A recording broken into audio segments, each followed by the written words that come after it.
बिस्मिल्लाहिर्रहमानिर्रहीम अस्सलामुअलैकुम नाजरीन, नई अपडेट में खुश आमदीद ख़वातीन हज़रात। और यहाँ पर आपको बताते चलें कि शहर कायद के लोगों को एक बार फिर से नई मुश्किल का सामना करना पड़ेगा। महकमा मौसमियात ने नया हाई अलर्ट जारी कर दिया और बताया गया है कि शहर कायद में 3 नवंबर के बाद से लेकर यहां पर स्मोक का बड़ा खतरा लाहिक हो सकता है। बताया गया है कि कराची शहर के अंदर स्मोक काफ़ी शदीद तरीके से फैलेगी।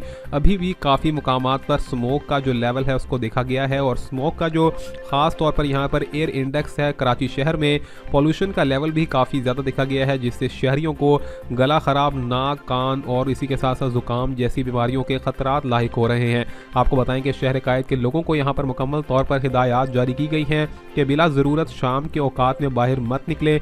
इसी के साथ साथ मास्क का इस्तेमाल करें या फिर अपने नाक, कान और गले को ढक कर बाहर आएँ। और इसी के साथ साथ ये भी बताया गया है कि वो तमाम तर लोग जिन्हें किसी भी किस्म के सांस लेने के प्रॉब्लम्स हैं वो मुकम्मल तौर पर बाहर आने से गुरेज करें। यहाँ पर आपको बताते चलें कि शहर में स्मोक का जो लेवल है वो काफ़ी ज़्यादा बढ़ रहा है और आइंदा आने वाले दिनों में कराची का जो दर्जा हरारत है उसी में कमी के साथ साथ शहर में स्मोक को देखा जाएगा, जो कि पोल्यूशन के तौर पर पाकिस्तान की आवाम के लिए काफ़ी खतरे का बाहिस हो सकती है। लिहाजा शहर में नया हाई अलर्ट जारी किया गया है स्मोक के खतरात को देखते हुए, और एयर इंडेक्स जो है वो 350 से भी तजावुज़ करेगा।